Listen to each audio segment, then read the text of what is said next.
Hi നമസ്കാരം. ഇന്ന് നമുക്ക് തൂക്കുപാലം കണ്ടാലോ. പുനലൂരിനെ ചാർത്തിയ തിലകക്കുറിയാണ് തൂക്കുപാലം എന്ന് പറഞ്ഞാൽ ഒട്ടും തന്നെ അധികമാവില്ല. തിരുവിതാംകൂറിൻ്റെ രാജമുദ്ര അണിഞ്ഞ് ബ്രിട്ടീഷ് എഞ്ചിനീയറിങ്ങിൻ്റെ മകുടോദാഹരണം പുനലൂർ പട്ടണത്തിൽ തലയുയർത്തി നിൽക്കുന്ന കാണാൻ തന്നെ എന്തൊരഴകാണ്. തിരുവിതാംകൂർ സർക്കാരിൻ്റെ താൽപ്പര്യപ്രകാരം പുനലൂരിനെയും തമിഴ്നാടിനെയും തമ്മിൽ ബന്ധിപ്പിക്കുന്നതിനാണ് ബ്രിട്ടീഷുകാർ തൂക്കുപാലം നിർമ്മിക്കുന്നത്. പാലത്തിൻ്റെ നീളം 400 അടിയാണ്, അതായത് 120 മീറ്റർ. കരിങ്കല്ലിൽ തീർത്ത 2 കമാനങ്ങളിൽ കനമേറിയ ഉരുക്ക് ചങ്ങലകളിൽ തൂങ്ങിക്കിടക്കുന്ന രീതിയിലാണ് പാലത്തിൻ്റെ നിർമ്മാണം. കരിങ്കല്ല് ആർച്ചുകളുടെ ഇരുപുറവും മുകൾ ഭാഗത്ത് പാലം നിർമ്മിച്ച വർഷം തിരുവിതാംകൂർ രാജമുദ്രയായ ശംഖുമുദ്രയ്ക്ക് കീഴിൽ 1877 എന്ന് കുത്തിവെച്ചിട്ടുണ്ട്. ചങ്ങലയുടെ രണ്ടറ്റവും ഒരു കൽമണ്ഡപത്തിലൂടെ കടത്തി കരിങ്കൽ നിർമ്മിതമായ കിണറിൻ്റെ അടിയിൽ ഉറപ്പിച്ചിരിക്കുന്നു. അത് പുറമേ നിന്ന് കാണാൻ സാധിക്കില്ല. 1871 പണിക്ക് അനുമതി ലഭിച്ച് ആ വർഷം തന്നെ പണി ആരംഭിച്ചു.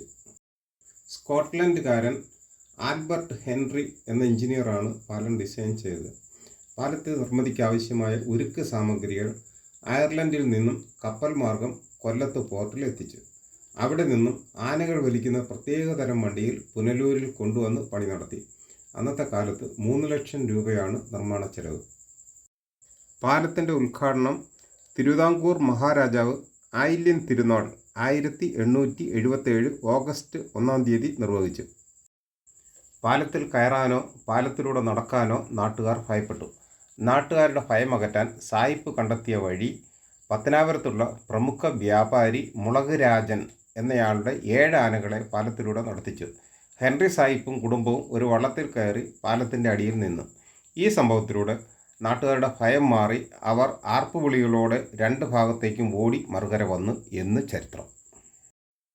എൻ്റെ കുട്ടിക്കാലം 5 or 6 വയസ്സുള്ളപ്പോൾ എന്നെ കൈപിടിച്ച് പാലത്തിലൂടെ നടത്തിയത് ഇന്നലെ പോലെ ഓർമ്മയുണ്ട്. വണ്ടികൾ വരുമ്പോൾ പാലം ശരിക്കും കുലുങ്ങുമായിരുന്നു. ബാലൻസ് കിട്ടാതെ ഞാൻ സൈഡിലെ കൈവരികളിൽ പിടിച്ചു നിന്നത് മനോമുഖരത്തിൽ തെളിഞ്ഞു നിൽക്കുന്നു. Thank you. പുനലൂർ മുനിസിപ്പാലിറ്റിയുടെ ഔദ്യോഗിക മുദ്രയായി പാലത്തിൻ്റെ ഡിസൈനാണ് സ്വീകരിച്ചിരിക്കുന്നത്.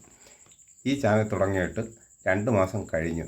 110 സബ്സ്ക്രൈബേ ഉണ്ടായിട്ടുള്ളൂ. പ്ലീസ് സബ്സ്ക്രൈബ് ചെയ്ത് ലൈക്ക് ചെയ്യണം. Thank you.